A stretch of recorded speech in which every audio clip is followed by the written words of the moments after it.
टूट चुकी है, जनता समझ चुकी है कि कौन देश जोड़ने वालों के साथ है और कौन देश को तोड़ने वालों के साथ है। जनता सब जानती है। और जो लोग अभी भी भारत को नहीं समझ पा रहे हैं, मैं उनको कहना चाहता हूं, एक प्रांत नहीं है ये भारत, एक प्रांत नहीं है ये भारत, एक देश नहीं है ये भारत। वह सोच है जिसमें तन्यता है, वह स्नेह है जिसमें सभ्यता है, वह भाव है जिसमें भव्यता है, वह ज्ञान है जिसमें दिव्यता है।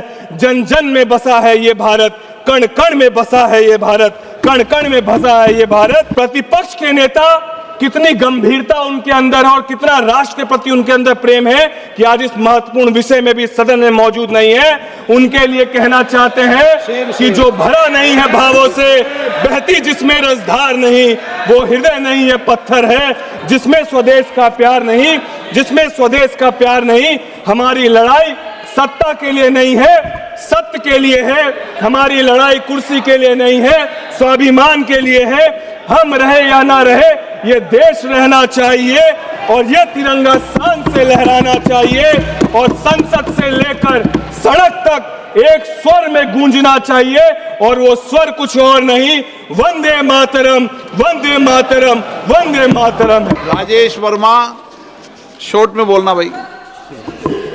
बहुत बहुत धन्यवाद अध्यक्ष महोदय। मैं अपनी लोकसभा खगड़िया अपने नेता चिराग पासवान जी और पार्टी का भी आभार व्यक्त करता हूं कि आज इस महत्वपूर्ण विषय पे मुझे बोलने का मौका मिला। आज यह सदन हमारे ऐतिहासिक धरोहर वंदे मातरम के 150 वर्ष पूर्ण होने पर एकत्रित हुआ है। और वंदे मातरम केवल 2 शब्द नहीं है, इस शब्द ने हमें अटूट साहस दिया, अदम्य आत्मविश्वास दिया और मातृभूमि के लिए बलिदान की भावना को जगाने का काम किया है। यह वो उद्घोष है जिसने अंग्रेजी शासन की जंजीरों को तोड़ने में करोड़ों देशवासियों को एकता के सूत्र में पिरोने का काम किया है। अध्यक्ष महोदय, मैं कहना चाहता हूं कि जहां जहां गूंजा वंदे मातरम का नाद, वहां वहां उठ खड़ा हुआ हर भारतीय फरियाद। मिट गई बेड़िया, जागी सोई हुई आत्मा, इस मंत्र ने ही दिया हमें स्वतंत्रता का रास्ता, इस मंत्र ने ही दिया हमें स्वतंत्रता का रास्ता।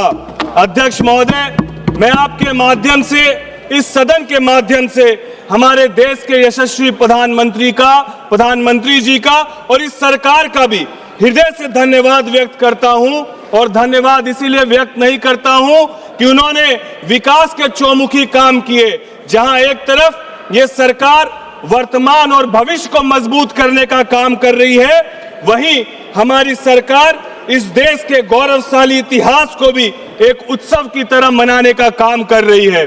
चाहे 500 वर्षों के संघर्ष के बाद राम मंदिर के निर्माण की बात हो, चाहे बिहार में पुनः हमारे नालंदा विश्वविद्यालय को स्थापित करने की बात हो, और एक लंबे समय के बाद आज 150 वर्ष पूर्ण होने पर वंदे मातरम के जश्न को मनाने की बात हो, ये सरकार पूरी तरीके से स्पष्ट कर रही है कि हम लोग विकास और विरासत दोनों को साथ लेकर चलने का काम करते हैं। इसके लिए मैं हमारे देश के यशस्वी प्रधानमंत्री जी का और एनडीए की सरकार का कोटि कोटि धन्यवाद व्यक्त करता हूं।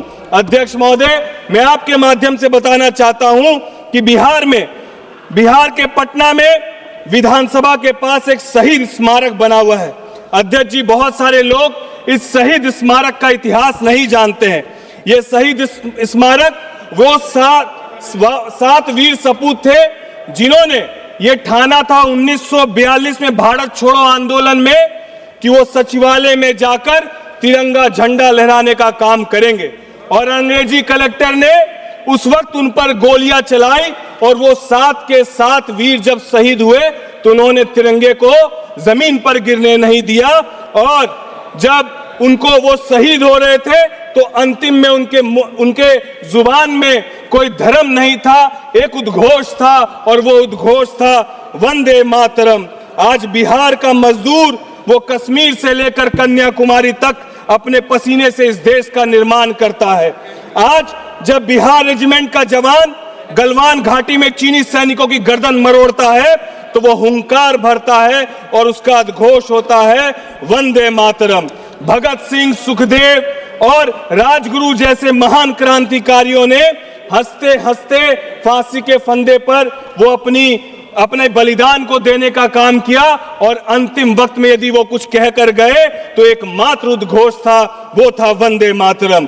जहां इस गौरवशाली इतिहास को हम सब मिलकर याद कर रहे हैं और इस जश्न को मनाने का हम लोग काम कर रहे हैं, वहां हम लोग को इस इतिहास से किए गए छेड़छाड़ को भी याद करना चाहिए।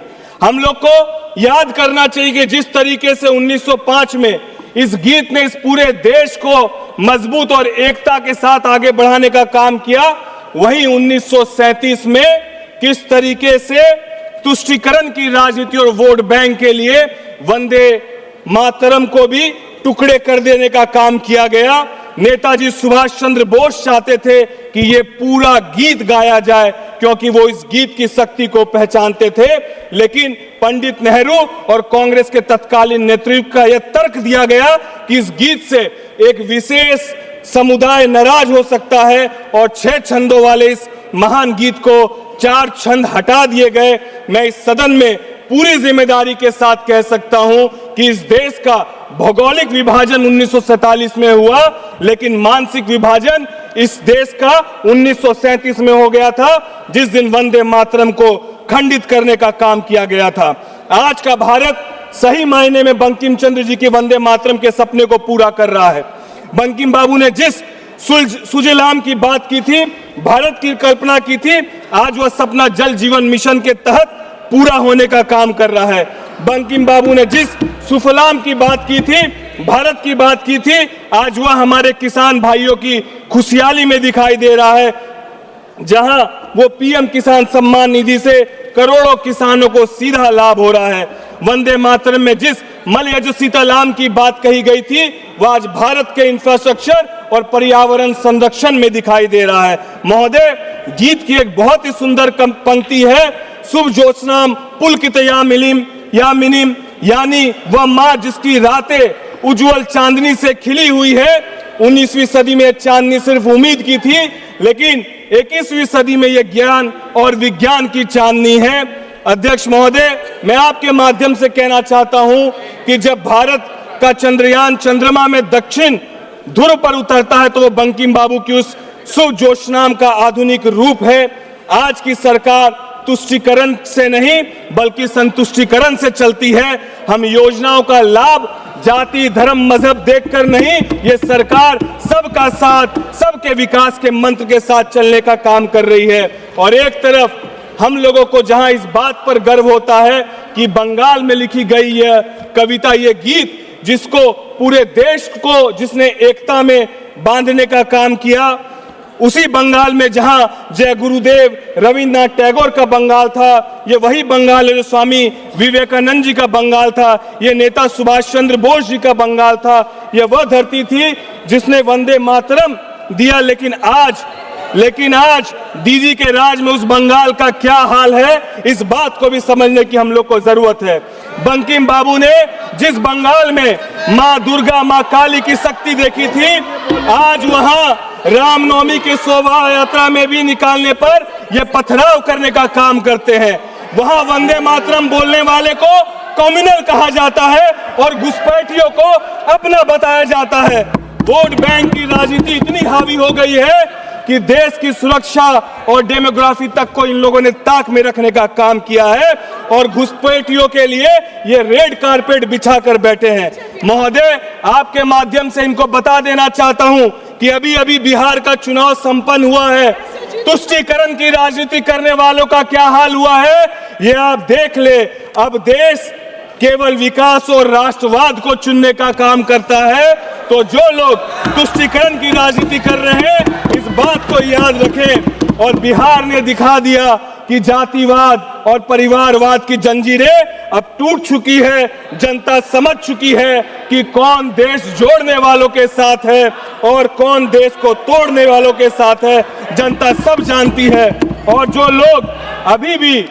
लोग अभी भी भारत को नहीं समझ पा रहे हैं, मैं उनको कहना चाहता हूं, एक प्रांत नहीं है ये भारत, एक प्रांत नहीं है ये भारत, एक देश नहीं है ये भारत। वह सोच है जिसमें तन्यता है, वह स्नेह है जिसमें सभ्यता है, वह भाव है जिसमें भव्यता है, वह ज्ञान है जिसमें दिव्यता है। जन जन में बसा है ये भारत, कण कण में बसा है ये भारत, कण कण में बसा है ये भारत। वंदे मातरम हमें याद दिलाता अध्यक्ष महोदय, राष्ट्र केवल सीमाओं से नहीं संस्कारों से बनता है। बस 2 मिनट अध्यक्ष महोदय। प्रगति केवल संख्या से नहीं संवेदना से आती है, और स्वतंत्रता सिर्फ अधिकार नहीं कर्तव्य भी है। और मैं अंतिम में एक बात कहना चाहता हूं कि आज इस महत्वपूर्ण विषय में जहां हम सब सदन के लोग एकत्रित होकर 150 वर्ष वंदे मातरम का मना रहे हैं, तो हमारे प्रतिपक्ष के नेता कितनी गंभीरता उनके अंदर है और कितना राष्ट्र के प्रति उनके अंदर प्रेम है कि आज इस महत्वपूर्ण विषय में भी सदन में मौजूद नहीं है। उनके लिए कहना चाहते हैं कि जो भरा नहीं है भावों से, बहती जिसमें रसधार नहीं, वो हृदय नहीं है पत्थर है, जिसमें स्वदेश का प्यार नहीं, जिसमें स्वदेश का प्यार नहीं। हमारी लड़ाई सत्ता के लिए नहीं है, सत्य के लिए है। हमारी लड़ाई कुर्सी के लिए नहीं है, स्वाभिमान के लिए है।